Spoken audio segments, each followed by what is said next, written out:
Assalamualaikum warahmatullahi wabarakatuh. Alhamdulillah allazi hadana lihaza wa ma kunna linahtadiya laula an hadanallah. Asyhadu an la ilaha illallah wa asyhadu anna Muhammadan abduhu wa rasuluhu allazi la nabiyya ba'dah. Allahumma sholli ala Muhammad wa ala alihi wa ashabihi ajma'in.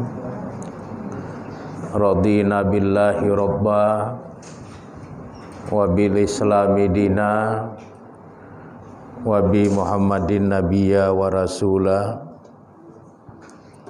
Amma ba, yang saya hormati bapak-bapak dan ibu-ibu jamaah pengajian rahimakumullah. Puji dan syukur kita sampaikan kehadirat Allah Subhanahu wa taala yang telah memberikan banyak nikmat dalam kehidupan kita, terutama nikmat iman dan nikmat Islam. Karena kedua nikmat ini tidak semua hamba Allah mendapatkannya.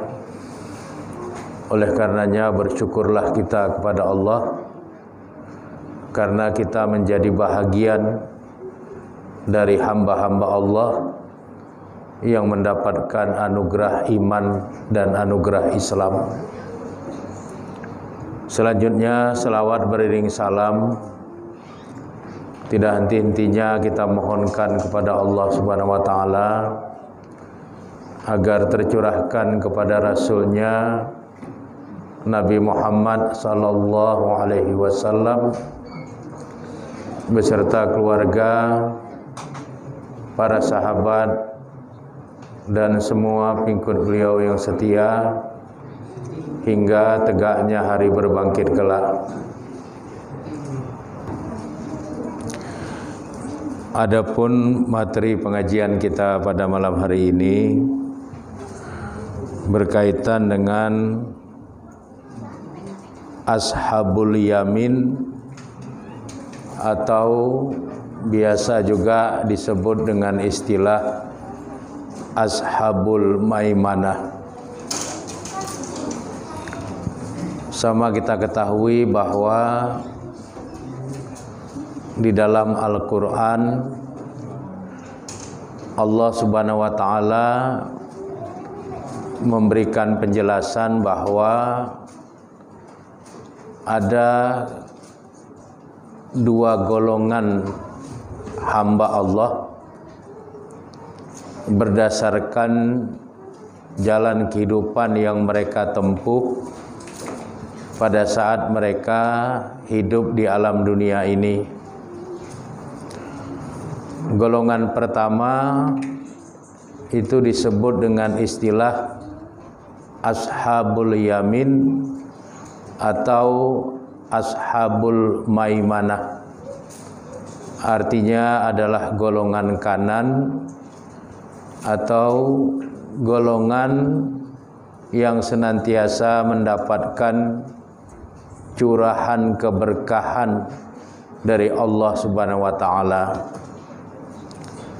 Kemudian tipologi yang kedua adalah Ashabus Shimal atau Ashabul Mash'amah, yaitu golongan kiri, golongan yang terbiasa melakukan perbuatan fujur, perbuatan kefasikan, perbuatan kemaksiatan dan perbuatan dosa.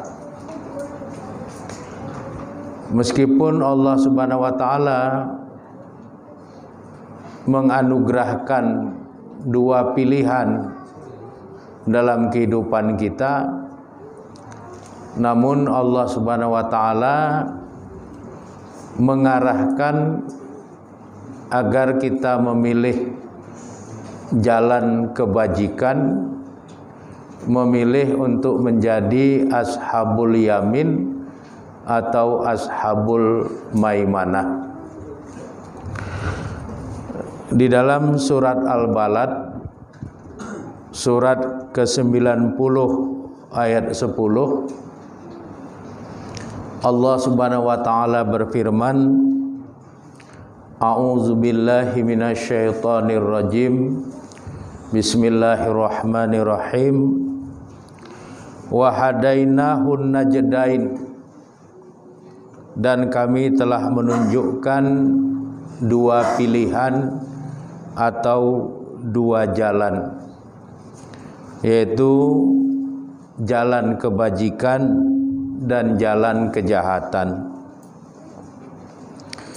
Ayat yang sama dengan redaksi yang sedikit berbeda kembali Allah firmankan di dalam surat Asy-Syam surat ke-91 ayat 8. Fa'alhamaha fujuraha wa taqwaha. Fa'alhamaha, maka Allah mengilhamkan kepada jiwa itu fujuraha, yaitu jalan kefasikan, wa taqwaha, dan jalan ketakwaan. Berdasarkan dua ayat ini, kita bisa mengambil satu kesimpulan bahwa pada saat seorang hamba Allah dilahirkan ke alam dunia ini, Allah Subhanahu wa taala menganugerahi kepadanya dua jalan atau dua pilihan. An-najdain, dua pilihan, dua jalan, yaitu jalan kebajikan dan jalan kejahatan. Allah Subhanahu wa taala mengilhamkan di sini oleh para ulama mufassir mu'tabar, diberikan pengertian arrafaha, artinya memberitahu atau mengajarkan. Fa'alhamaha itu artinya Allah telah memberitahu, Allah telah mengajarkan kepadanya. Nya siapa? Nya jiwa. Apa yang Allah ajarkan? Fujuroha. Dalam hidup ini ada jalan kefasikan, ada jalan kejahatan. Wa taqwaha, dan di dalam hidup ini ada jalan ketakwaan atau jalan ketaatan atau jalan kebajikan. Dua jalan itu dikembalikan kepada kita, jalan mana yang akan kita pilih. Namun Allah Subhanahu wa taala memberikan gambaran yang jelas agar kita memilih jalan yang bisa mensucikan jiwa kita, jalan yang bisa tetap di mana kita menjaga kesucian jiwa kita itu. Hal ini dijelaskan di dalam ayat yang ke-10 dari surat Asy-Syam, yaitu qad aflaha man zakkaha. Maksud saya surat yang ke-9. Qad aflaha man zakkaha. Kalau kita belajar ilmu nahwu, ilmu tata bahasa Arab, penggunaan kata qad dipasangkan dengan fi'lul madhi, kata kerja masa lampau atau telah lalu, itu artinya pasti. Qad aflaha. Qad itu artinya sungguh.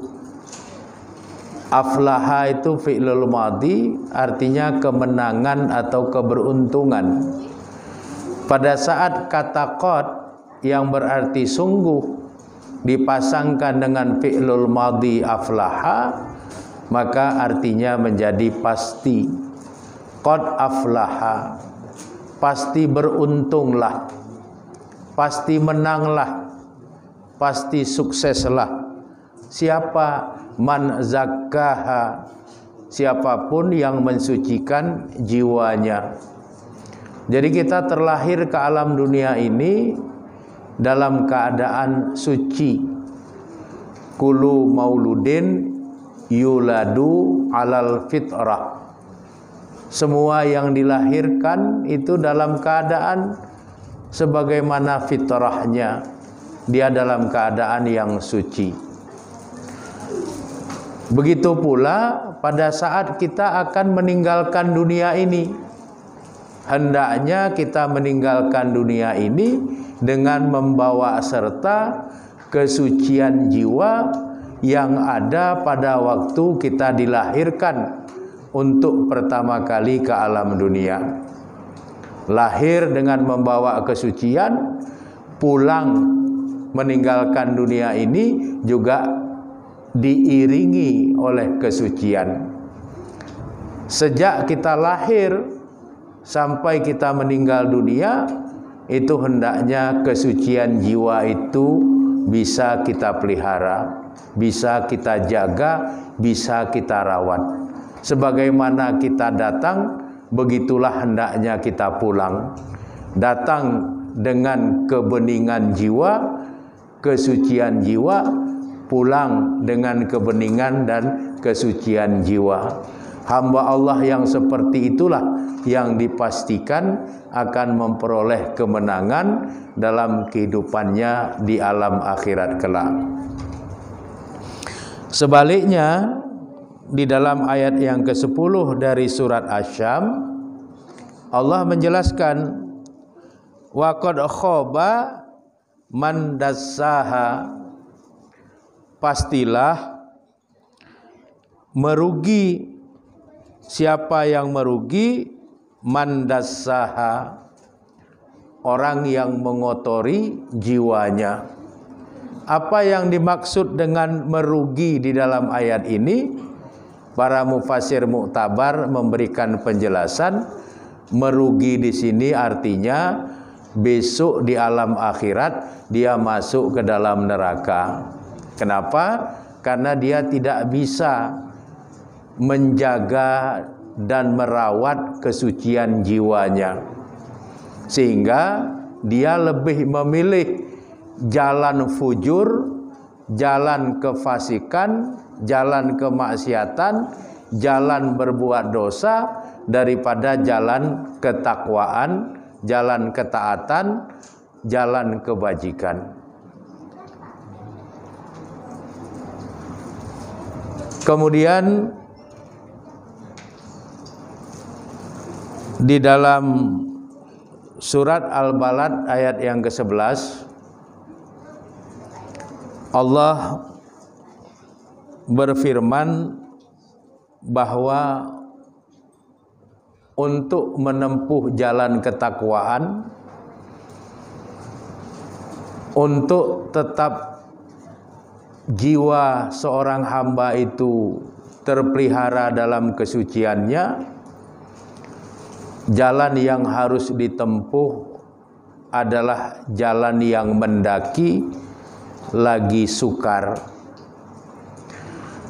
Artinya tidak gampang menjaga kesucian jiwa yang sudah ada sejak kita lahir sampai nanti kita meninggal dunia.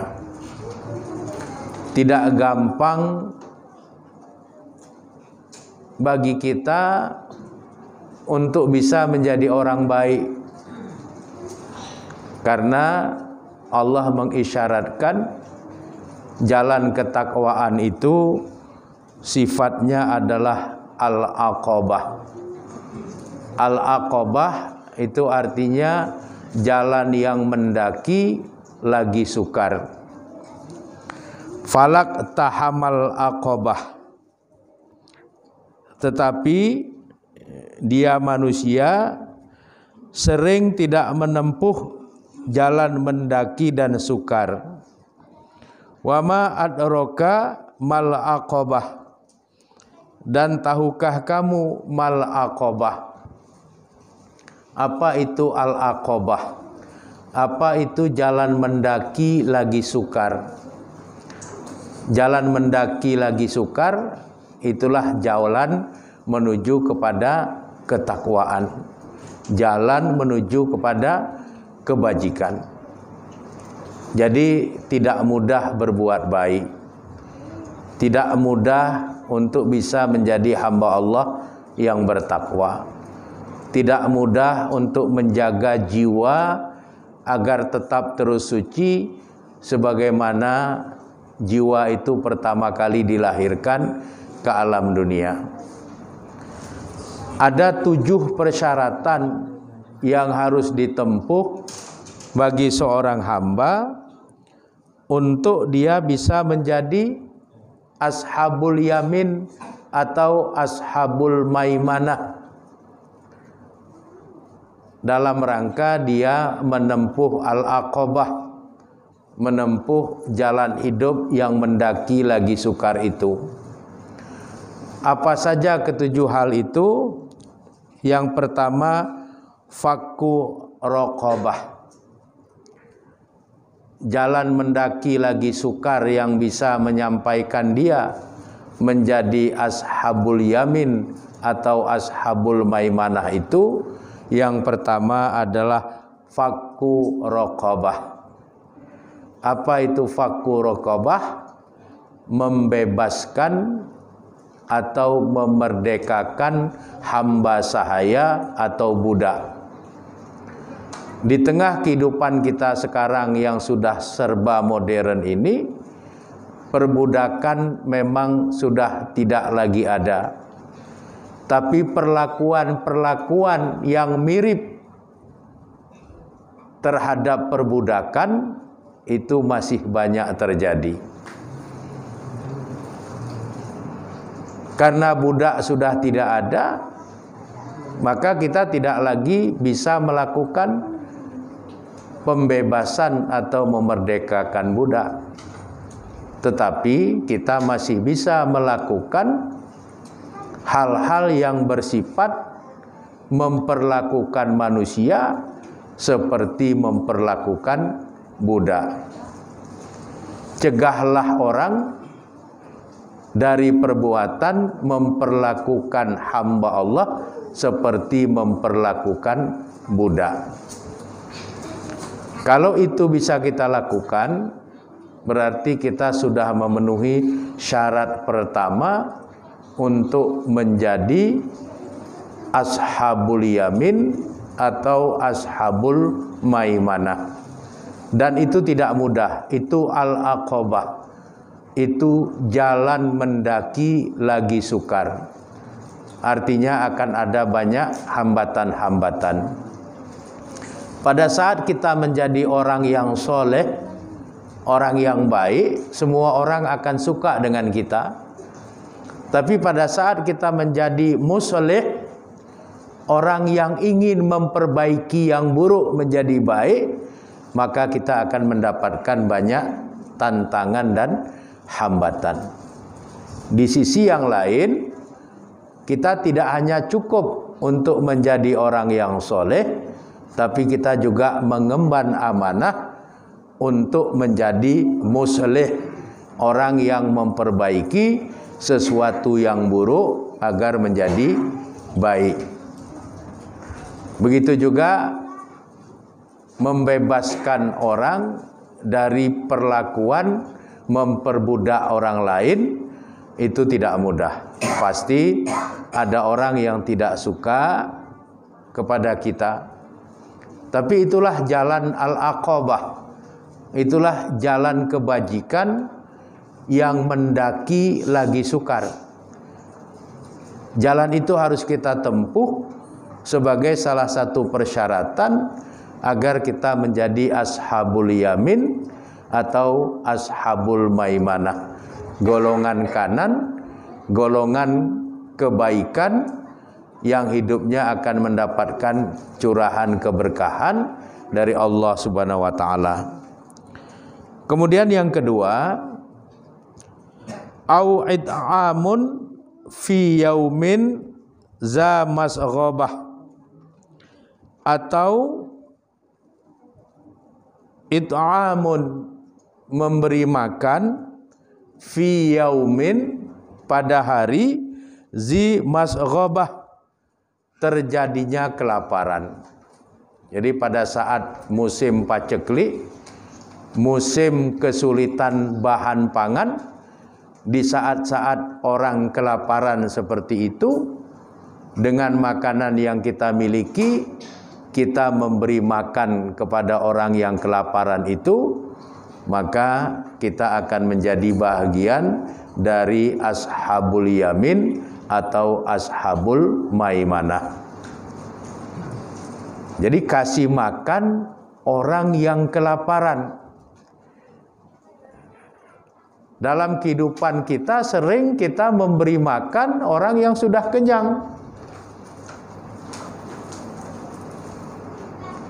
Yang disuruh kasih makan orang yang kelaparan.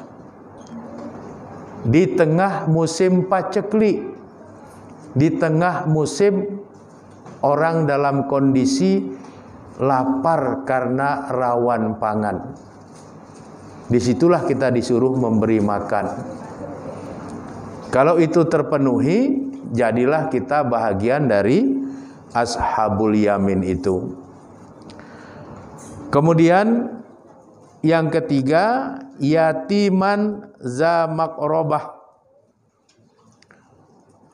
menyantuni anak-anak yatim miskin za maqrabah, yang memiliki hubungan kekerabatan dengan kita. Jadi kalau kita punya kerabat, ada kerabat kita itu yang yatim miskin, maka santunilah dia. Dengan begitu kita akan menjadi bahagian dari ashabul yamin atau ashabul maimanah.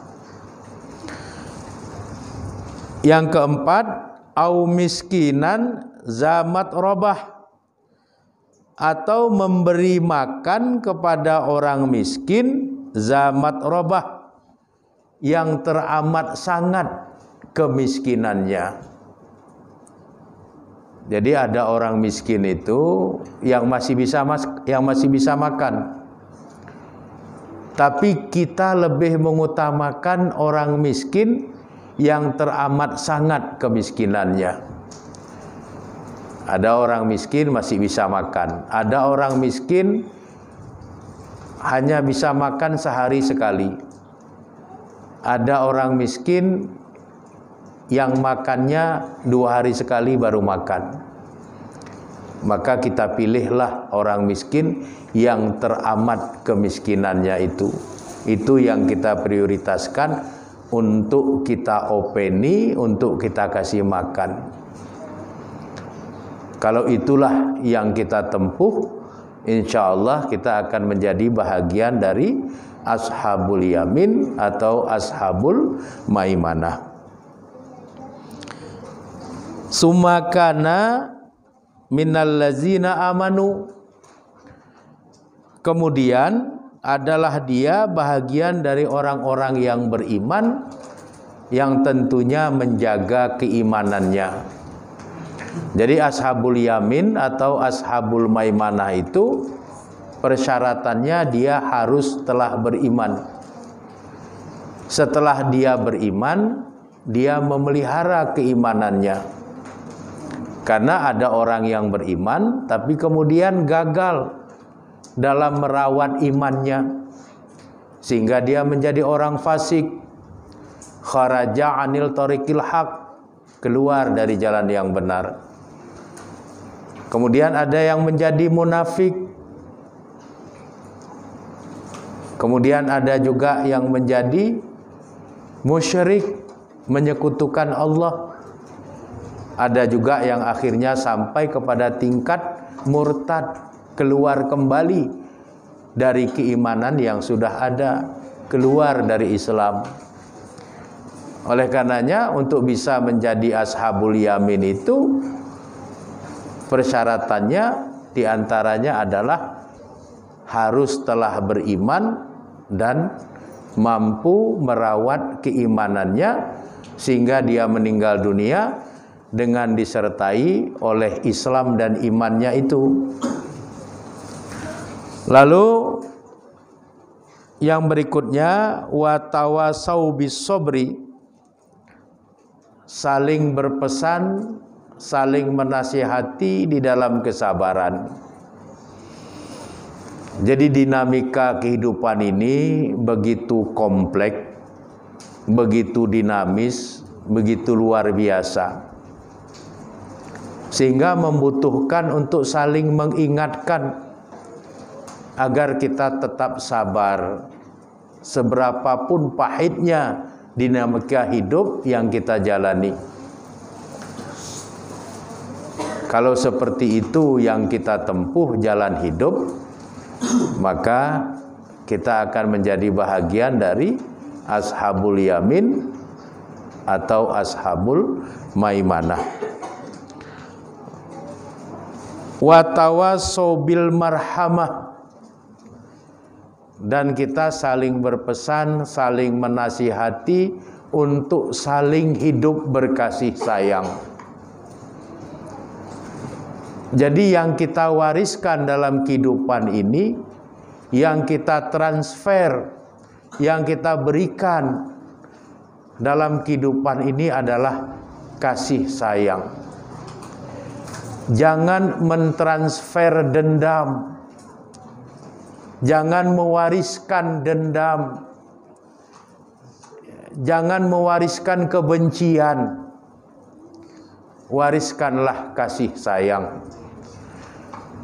Transfer, bagikan kasih sayang itu kepada sesama hamba-hamba Allah. Kalau kita hidup dengan saling berkasih sayang, maka insya Allah kita akan menjadi bahagian dari ashabul yamin atau dari ashabul maimanah. Golongan kanan, hamba-hamba Allah yang baik, yang hidupnya akan selalu mendapatkan curahan kasih sayang dan keberkahan dari Allah Subhanahu wa taala.